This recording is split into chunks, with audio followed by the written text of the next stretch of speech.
My name's Andy and I am the Apprenticeship Programme Coordinator for Hywel University Health Board.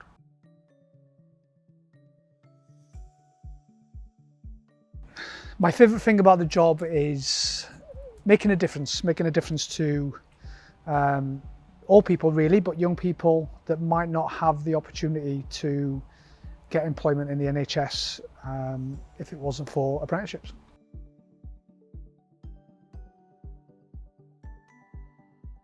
Okay, so the skills and attributes that will be needed will always depend on the kind of role, particularly in apprenticeships. We don't ask for any formal qualifications normally, but particularly the healthcare, so that's our flagship apprenticeship. We want people that have the ability to care and that can care for others, and those that share the health board's values, so that can be kind and caring and things like that.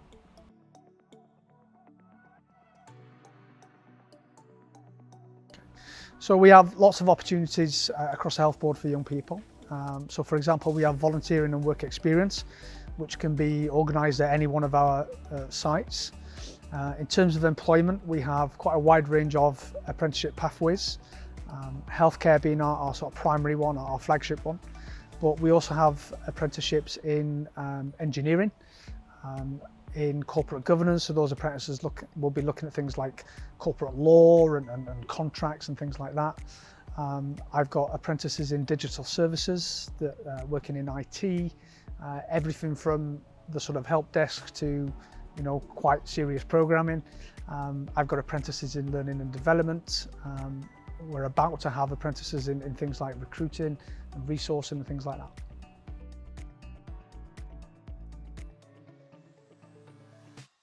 Lots of benefits really. I think my favourite is the very nature of Carmarthenshire. There's lots of beautiful places to be. Even on our sort of hospital sites and our community care settings, there's lots of quite rural areas to go and see. The other benefits I think of working in Carmarthenshire is particularly for Welsh language speakers or those that want to learn Welsh. There's a huge population of Welsh speakers here. I'm trying to learn Welsh and it helps me working in Carmarthenshire as well.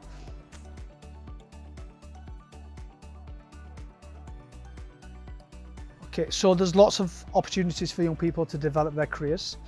The very nature of our apprenticeships means that we start with someone that's got no experience or qualifications, and we then provide lots of qualifications, training and experience, all the way up to and including a degree in nursing.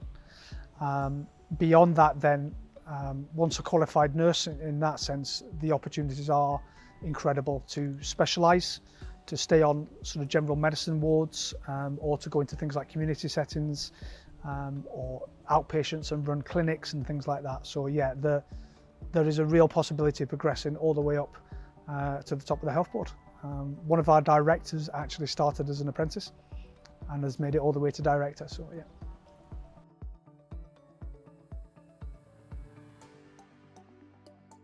So Hywel Health Board is a good place to work for lots of reasons.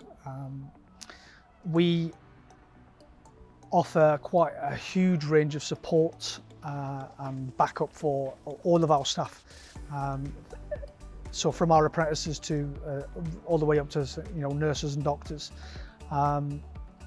We get a wide range of benefits and discounts and all those sort of good things that the NHS. But there's also opportunities to develop in whatever way you want, so to learn.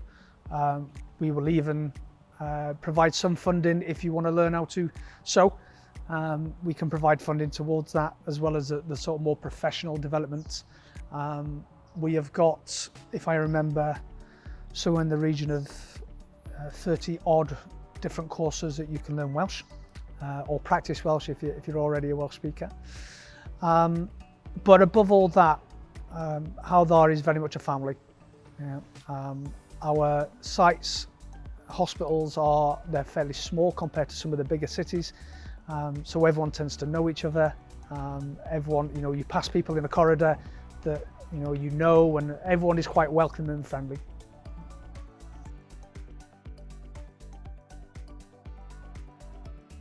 Okay, so yeah, there's lots of potential for career development within the health board. Always depends on the area that you're in, but we have a huge range of internal learning opportunities and career developments, ranging from 1-day customer service training to we have a pot of funding if people want to do degrees or master's qualifications that they can apply for. But we also have the sort of constant continual development in whatever area people may be, everything from the Welsh language to the more specialised professional qualifications and things like that. Huge opportunities. Yeah.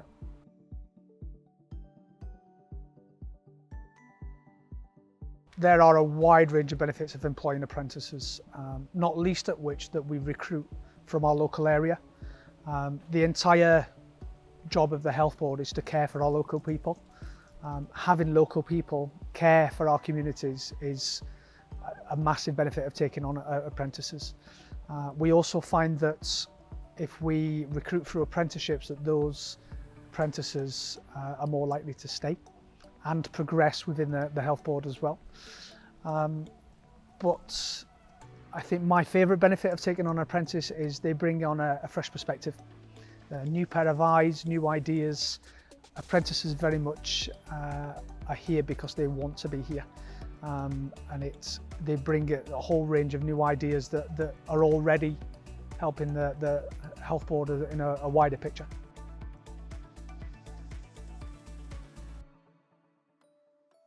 So my best advice is ask. If someone is interested in working in the health board, not just in a medical sense, like I said, we have engineering and digital services and all that as well. Give us a call. We have people that are there to answer those questions. We can talk about what it's really like to work in the health board, perhaps have the opportunity to speak to apprentices if that's what they're interested in as well. So my best advice is always ask. Give us a call, ask us a question.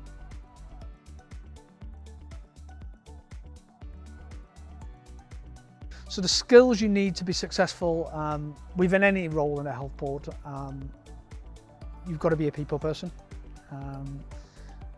All of our staff will interact with patients, and remembering that we are there for our patients and that is our role. So you've got to be a people person.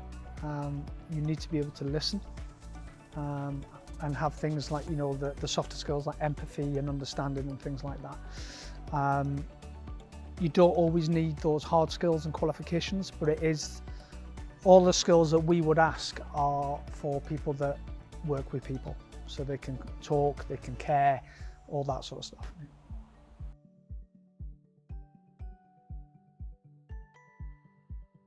So the one piece of advice I would give to someone starting their career is similar to what I said before: ask questions. Absolutely ask. If anyone is new and they don't know, then ask.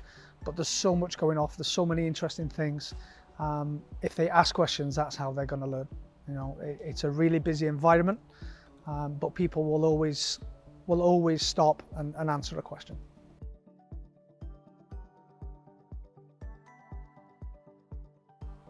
So the secret to building a good team is knowing the people in that team. Everyone has got different skills, everyone has got a different background and different beliefs. So it is knowing your team and playing to everyone's strengths. Everyone is good at something, there's no doubt of that. So it's knowing your team and knowing how that can fit together. Any manager that can do that is going to be a successful one, and their team will be successful as well.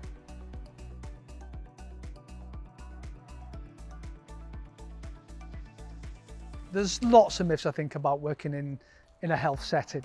TV and films don't help.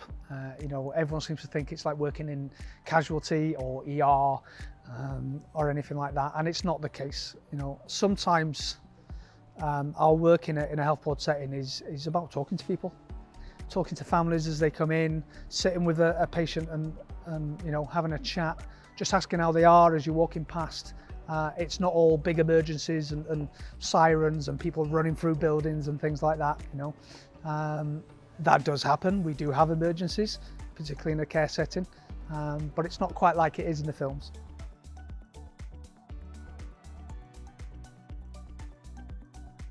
My duties on a day-to-day basis, it's actually really varied, and that's one of the good things about my role. So I am ultimately responsible for all the apprentices within the health board. So my day could be everything from sitting at a computer and planning what's coming up in the next few months or next year, working with senior managers across the health board on what they might need in the future for apprentices and things like that, being involved with recruiting, but my favourite bit is getting out and about and talking to apprentices, seeing how they're going, seeing their smiles as they're on shift in work. So yeah, it's quite a varied job, as it is for everyone.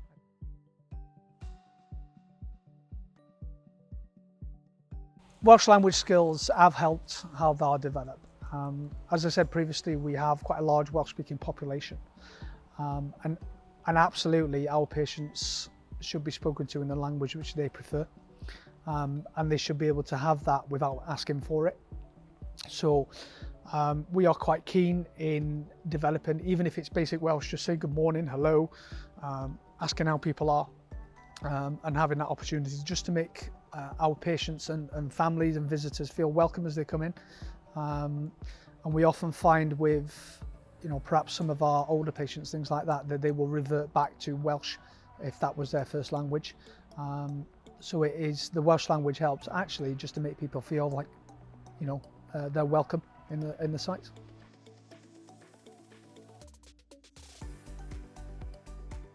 Okay, so the 3 tips I would give to someone that wants to start a career in our sector. My first tip is have a look at volunteering or work experience. It will give you a really good insight into the day-to-day running of a hospital or any health site really, and that will help you decide whether that is definitely the route for you. But it will also, it really helps on things like application forms to say that you've volunteered. So my first tip is absolutely look at volunteering and work experience. My second tip is read the advert. If you're going to apply, read what the advert is asking for. Even for apprenticeship roles, we ask questions that we want our future apprentices to answer. So read the application, because everything that you need to know is in there. And my third tip is ask. Don't be afraid to contact the health board in any area and ask if you could speak to someone about a specific role or career. And that ranges from the clinical roles to the you know, things like engineering, cleaning, portering, anything like that.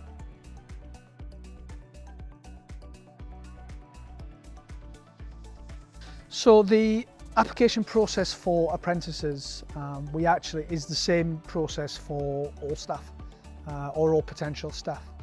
So in the first instance, our jobs are all advertised online, so on our website, but we also put them onto things like NHS jobs and various sort of job sites like Indeed. When you apply, you set up an account. The good thing about that is once you've set up that account, it's yours. And the only thing that you will ever have to change is what we call a supporting statement. So the bulk of the detail on there are things like, you know, do you have qualifications? Have you worked for the health board before? That kind of thing. But we always ask for like I say, a supporting statement. For apprentices, we tend to ask questions, which might be, for example, what would make you a good nurse? That kind of thing. You know, for higher level positions, then it's going to be much more role specific. And that is the application process. Once that application has gone in, we what we call a shortlist, where we read through all the applications and we score them depending on what we're asking for. If someone reaches the appropriate score, then they'll be invited to interview or assessment. When we assess apprentices, we are absolutely aware in some cases it's the first ever time they've applied for a job. So we do interview in a bit more of a relaxed way. but we also then see how our apprentices interact with others. We try and make our assessments as much fun as we can. Although yes, they are applying for a job, but we do try and be a little bit more relaxed about it. After the assessments, particularly with apprenticeships, we are quite proud of the fact that everyone gets individual feedback. Regardless of whether they're successful or not, we will speak to everyone individually, tell them how they did well, what they could perhaps improve for the future. And at that point we then give an offer, and then we do all our wonderful checks that we have to do before anyone can work in the health board and work with patients. And once they're complete, then we give a final offer, and then that's it, the job is yours.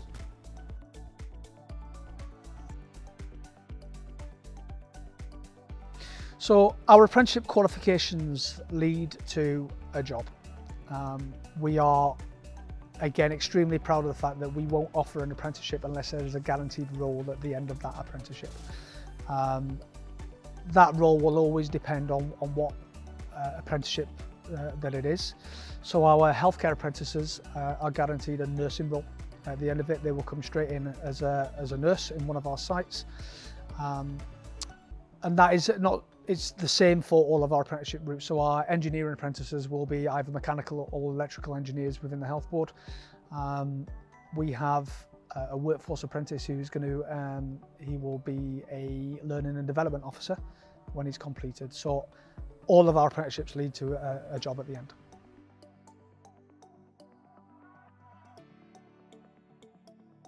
Okay, there are lots of challenges for the health sector.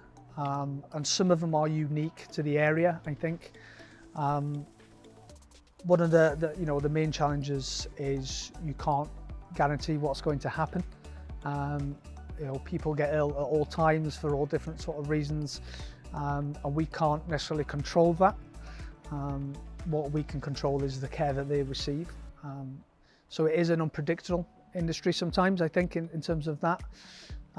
One of the joys of being in Carmarthen and the 3 counties actually that we cover is we get a lot of tourism. So it's difficult to know that we don't have a constant population perhaps. We've got quite a lot of further education, higher education centres, so universities dotted about and colleges where people travel to. So we do find there's always a challenge at different times of the year, depending on who's here. And one of the biggest challenges are what we would call winter pressures. People tend to pick up things like flu and things like that towards the winter, and that adds additional pressures to the care that we give.